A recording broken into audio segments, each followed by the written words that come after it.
In the Star Wars universe, we've heard the phrase, Always two there are, no more, no less. a philosophy of terror and darkness that has remained hidden 1,000 years. This idea has given rise to some of the most deadly Force users in galactic history. Ruthless, efficient, and powerful.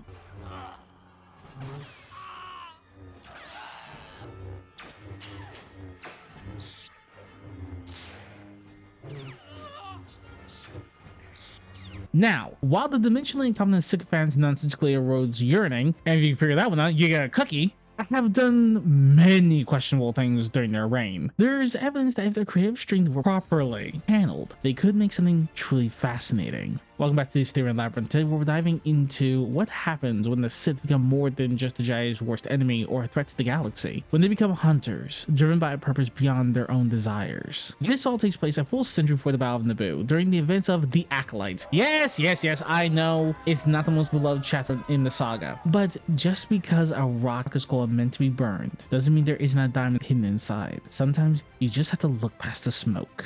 Beyond the hype and spectacle of this battle, it draws a sharp line between the Jedi and the Sith, a line that we've seen before through Maul, Dooku, Sidious. Their combat styles weren't just personal flair. They were the byproduct of a long, brutal legacy. A lineage of warriors shaped through the rule of two, tracing back to Darth Bane and Zana, passed on through discipline, doctrine, wisdom, and knowledge. 1,000 years of refinement born out of the chaos of the new Sith Wars. A time so brutal, it made the Clone Wars look like a freaking political debate. Picture a Wayfarer thrown to hell. You weren't there in the final days of the war.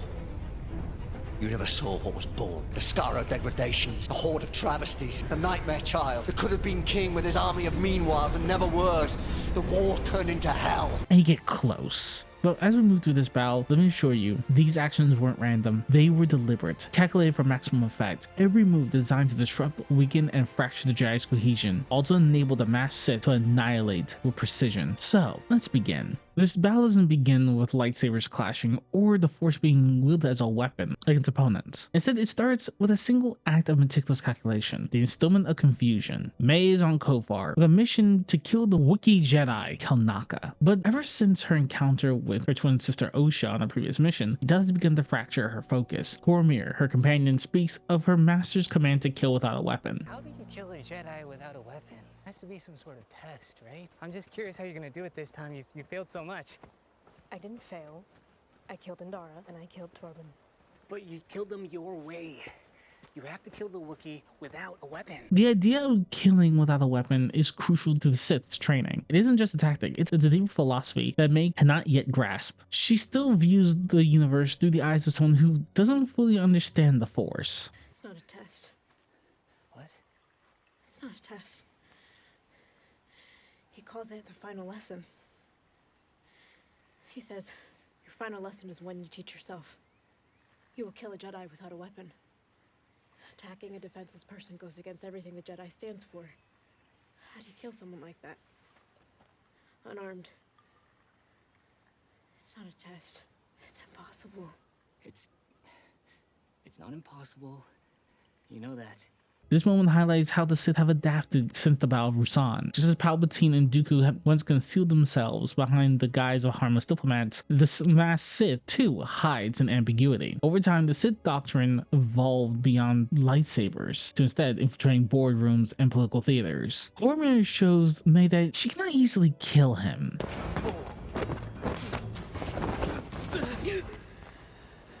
And to her, he's an enigma, someone who works for the masked Sith but has no knowledge, meaning little more than a contact. This method of deception mirrors the tactics used by the Sith Order for centuries. As their plans mature, the Sith become businessmen, controlling corporations and amassing vast wealth, resources necessary for their long-term schemes. Public personas like the masked Sith mask their true intentions, much like Bruce Wayne's wealth funding Batman's operations. These personas have a dual purpose: to remain inconspicuous and to acquire the means necessary to influence galactic institutions such as the Trade Federation. This more mundane facade starkly contrasts the Sith ideal of the ultimate individual, making them hard to detect, especially as Jedi Sentinels are no longer active. And yes, I know, Yord Fondar carries a lightsaber, but that alone doesn't make him a Sentinel.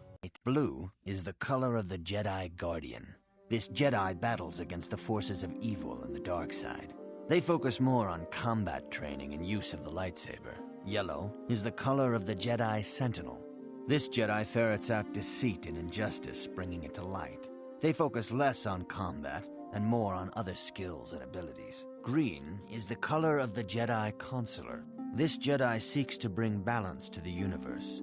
They mediate between other groups, using their powers to end conflict and preserve peace. Yor was more of an overachiever, obsessed with the rules, and that obsession often blinded him. A true Sentinel requires clarity of mind, someone who can look past appearances to uncover hidden truths. Yor wasn't that type of Jedi. Now, we learn that Master Kelnaka is already dead, slain by a lightsaber. The confusion starts with May, but it quickly spreads to the Jedi task force shadowing her. They surround Kelnaka's home, demanding that May come out. This is all part of the Master's trap. No Master, Jedi or Sith, ever truly leaves their people unguarded, whether by doctrine or design. This is the second and most crucial step of the pre-battle, the Masked Sith's arrival. The Holy Master's soul detects the familiar presence of the Sith in the Force, and here, intimidation, theatricality, and confusion give way to the Sith's greatest weapon, fear. The Master's helmet, modeled after ancient Sith designs, not just for concealment, but a psychological weapon, a symbol of fear that echoes through Jedi legend. In the darkened atmosphere, he appears less like a man and more like a wraith, an ancient specter have come to haunt the Jedi for their arrogance, their ignorance of the truth. The Sith still live.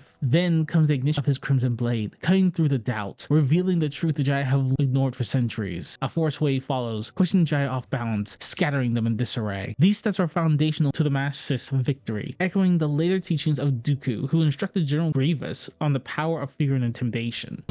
Stop using the standard attacks. Use the unorthodox.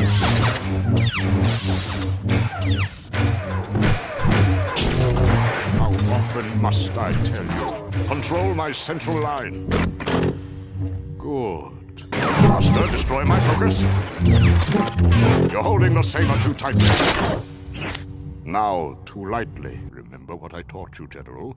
If you are to succeed in combat against the best of the Jedi, you must have fear, surprise, and intimidation on your side. For if any one element is lacking, it would be best for you to retreat. You must break them before you engage them. Only then will you ensure victory and have your trophy. The entire pre-battle builds upon these very principles, ensuring that the Sith control not only the fight, but the environment in which it unfolds. This guarantees the Jedi will not have the upper hand they need to win. To call what happens next a battle would be an insult, not to the Jedi, but to the Sith. This is not a duel of equals. It is a living demonstration of what centuries of concentrated knowledge and brutal refinement can create. A pure expression of the rule of two at work, not at its culmination, but somewhere deep in its evolution. Not Bane, not Sidious, something in between. A shape molded by 1,000 years of shadow war. From the duel in Tython, where Bane and Xana tore through 5 Jedi, to the surgical massacre in Palpatine's office, this encounter in Kofar is a chapter in that same legacy, a reflection of how far the Sith have come, and a whisper of how much further they would go. The Force, shaken by the Force wave, seems to wither as the clash unfolds. One Jedi already fallen to the wave unprepared and unlucky. The unbalancing gave the Masked Sith the upper hand. He doesn't fight like a berserker fueled by rage, but with cold, precise calculation. He weaves through lightsaber strikes, blocking only when necessary. At first, it appears as if he's expending energy, but in truth, his constant movements forces the Jedi to adjust constantly, creating small openings for him to exploit. Every block is followed by a quick strike or a kick that throws the Jedi off balance, pushing them back and disorienting them. One by one, the Jedi fall as they overcommit to their attacks. In essence, he controls their central line, forcing them into position for the kill. Then comes the most unexpected twist. His helmet and van brace, both shimmering with brief sparks, disable lightsabers on impact. This is a sign of pure cortosis, a rare mineral capable of momentarily deactivating a lightsaber blade, leaving a Jedi vulnerable. Just as he prepares to end the battle, Yord steps in to block the killing blow. A brief struggle ensues and Yord is left with a minor wound to his leg, reminiscent of the Shishim strike, a technique used by the Jedi in order to incapacitate an opponent with a light graze, enough to deal with a greater threat. A Sith of the old wars might have seized this opportunity, seeing Yord as helpless and ripe for execution, but the Master Sith is smarter. As the Jedi lightsabers reactivate, he quickly neutralizes the two Jedi Yord had saved, showing the futility of that entire action. With high aggression, the first Jedi is disoriented with a kick to the head, followed by a slash across the stomach. The second is baited into the defensive pose, only for the Master Sith to step back, feint, and then stab her in the stomach. He then pulls a third Jedi into the blade before using the Sai-Cha technique to decapitate them both in one swift motion. The horror of this moment is palpable as the Jedi were cut down with terrifying ease, no longer fighting as a cohesive force, but falling one by one like flies. The contrast to the Sith's earlier struggles, like Bane and Zana facing 5 Jedi, could not be more apparent. The Master Sith slaughtered his opponent within moments, a chilling display of the Sith's evolution. Even as the Jedi fall, the Master turns his attention to Master Soul. Yet this duel is not a true focus. Not yet. The narrative shifts to Jack, who now faces off against May. You may be wondering why the shift matters. Here's why. Throughout the engagement, Jackie exhibits a level of aggression atypical for a Jedi. As a Padawan, she's not fully trained to control her emotions, and this flaw plays a crucial role. The scene then cuts to Osha and Yord, where we witness how centuries of peace had dulled the Jedi's ability to adapt. The Sith, through the rule of 2, have innovated and sharpened their skills, distilling centuries of knowledge, power, and experience into 2 individuals, true combatants. Meanwhile, the Jedi have stagnated. What is he? I don't know. He doesn't follow the rules of combat, and there's no method to his movements. It doesn't make sense. He gets into your head, and he stays there. The Jedi continue to cling to rigid rules of combat, while the Sith understand that one simple truth: in battle, the only rule is survival. Back to Jackie. Having finally arrested May and retrieved Master Kalnaka's lightsaber, the Force seems to react to the Master Sith's presence, warning the Padawan.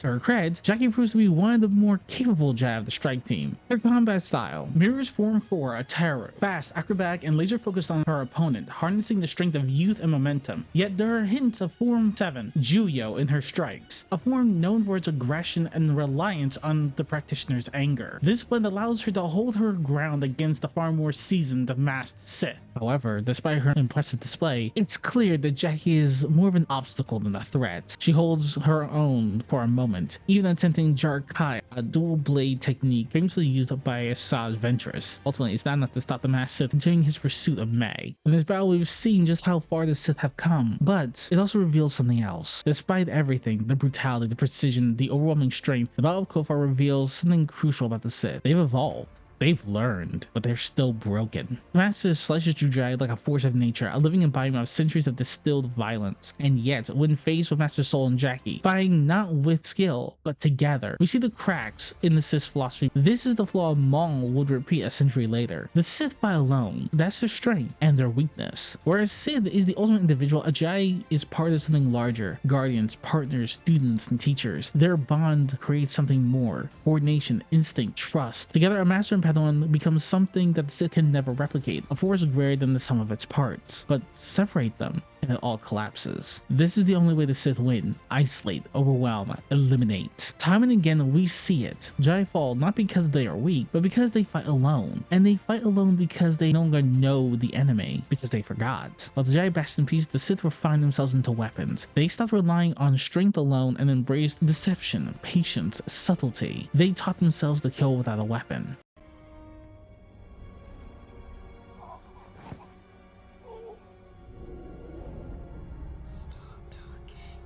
And pass that lesson on. To kill me! No! Let her go, Anakin! Let her go! The Sith didn't just survive, they adapted, they endured, they remembered. And by the time the Jedi realized the truth, the blade was already at their throats.